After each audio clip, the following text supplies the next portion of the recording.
Okay, so now that I have back my consciousness and my sanity, what's up, everyone?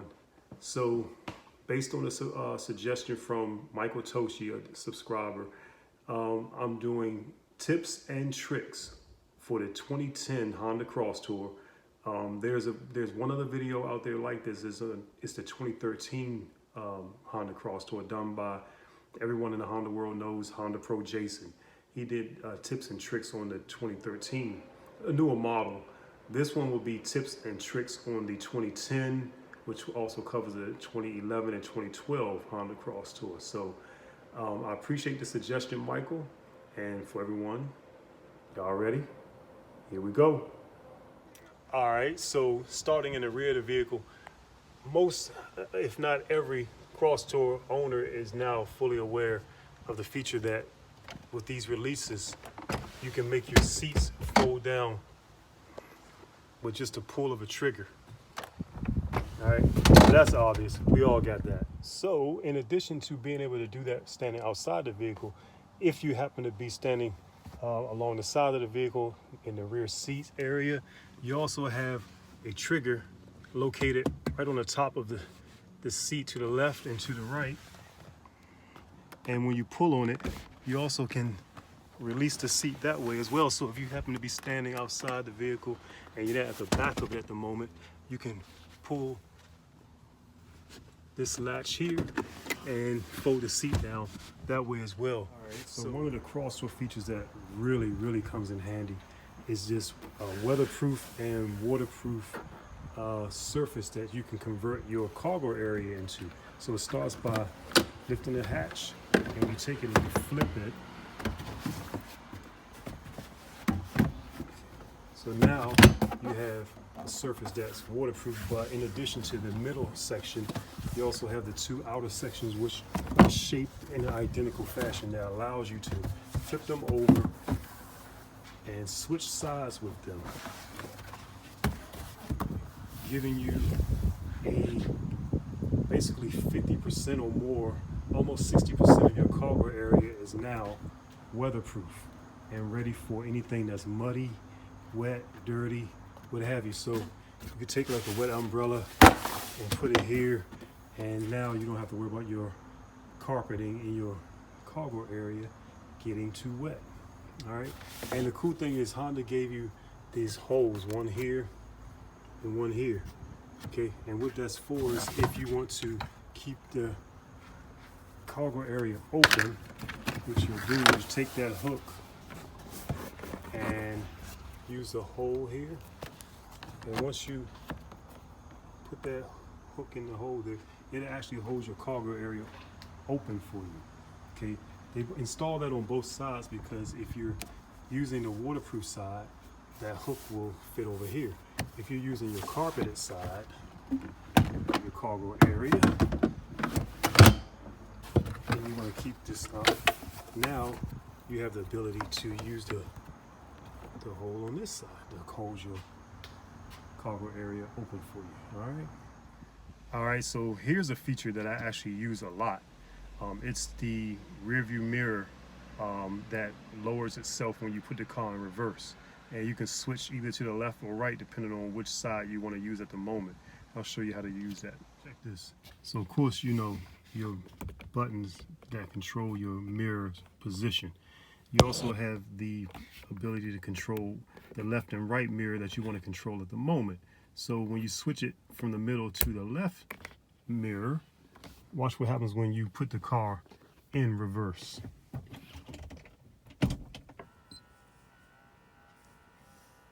You see how the mirror descends, and then when you put the car back into park or drive, the mirror raises itself back up. When you switch to the right mirror, put the car in reverse, the right mirror descends and gives you a view basically to the curb.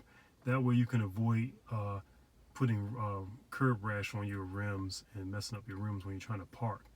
Or if there's any other reason why you want to see, you want visibility to the lower part of your rear area of your vehicle. But when you put it back in drive or put it back in park, you see the mirror goes back to the up position. But as you can see, the mirror descends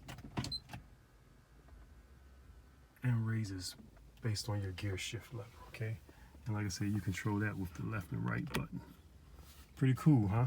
So another feature that I find handy, especially with children, once you've parked your car and you remove your key, turn the car completely off, you still have about 3 minutes or so of residual power left that allows you to still control all the power features such as your windows, okay? So even though the key is completely removed, you still can control all 4 windows. You still have the ability to open up and close your sunroof actually. Okay, so as you can see, the key is out. Okay. There's no key in ignition, but you still have residual power that allows you to control all your power features. And that comes in handy because sometimes your kids jump out or you get out and you didn't realize that all the windows weren't brought up.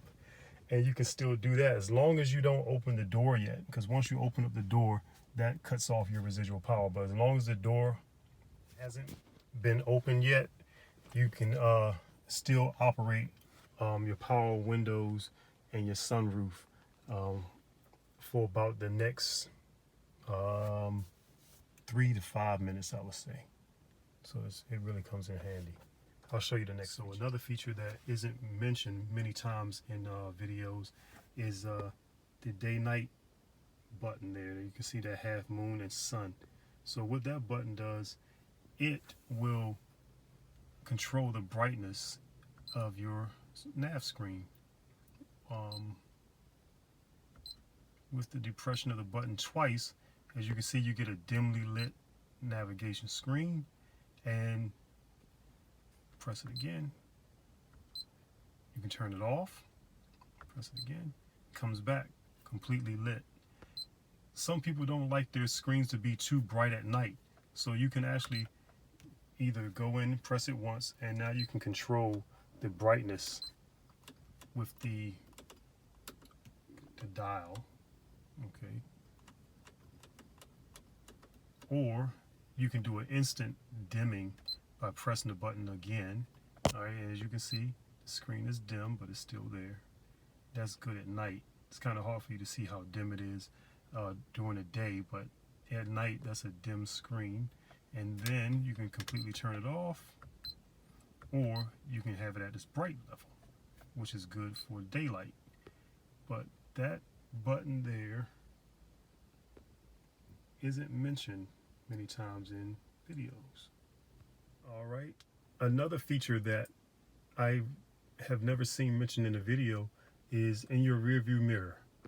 All right, and a lot of people are curious about what is this button, that power button and that green light. What is that on my mirror?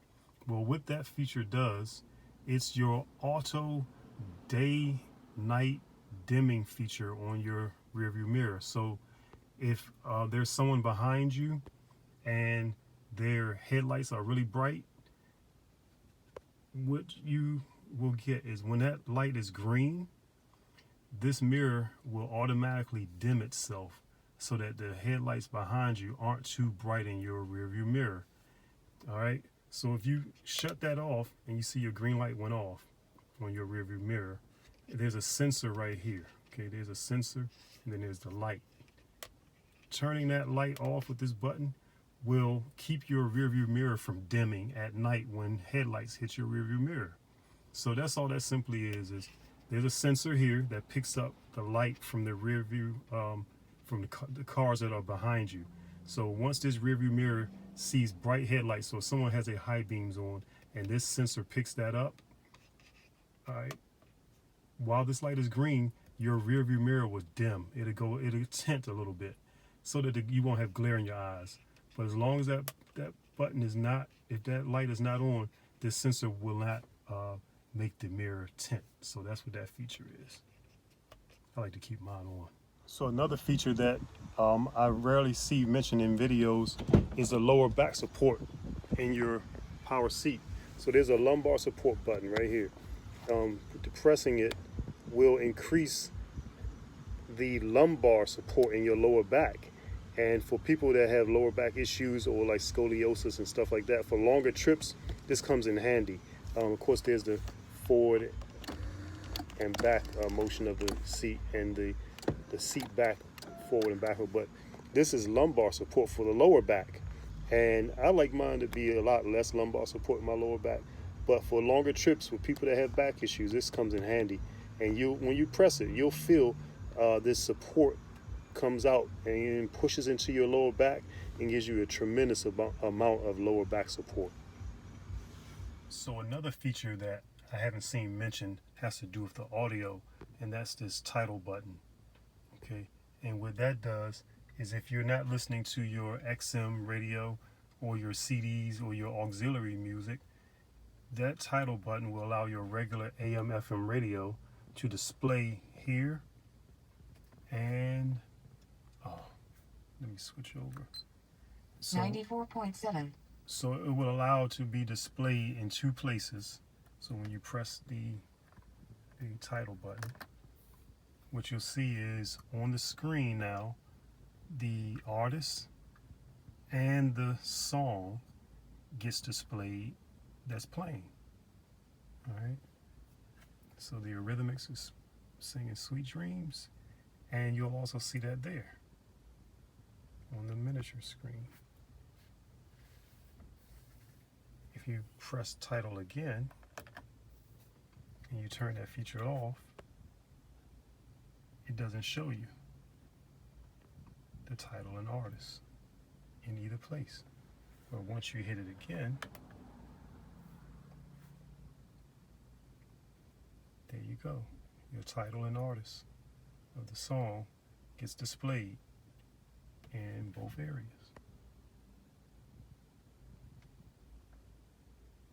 All right, so another feature that isn't really mentioned a lot in videos are the memory settings 1 and 2 and how they relate to the actual keys, driver 1 and driver 2.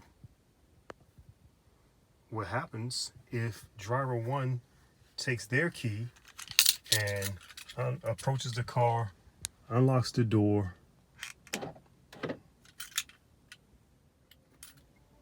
once they go to open the door, after unlocking it with the driver 1 key, if you watch the mirror and listen to the seat, you see the mirror goes to the setting for driver 1, and so did the seat, and driver 1's settings are engaged. All right. So now if driver 2 approaches the car with their key and they unlock the doors, once they open the door, you'll see their seat, their settings kick in. Okay, you see the number 2, and the mirror moves to that position, and you can hear the seat also moves into the driver 2 position based on the memory setting. So that's how the keys correspond with the settings in the memory, driver 1 and driver 2.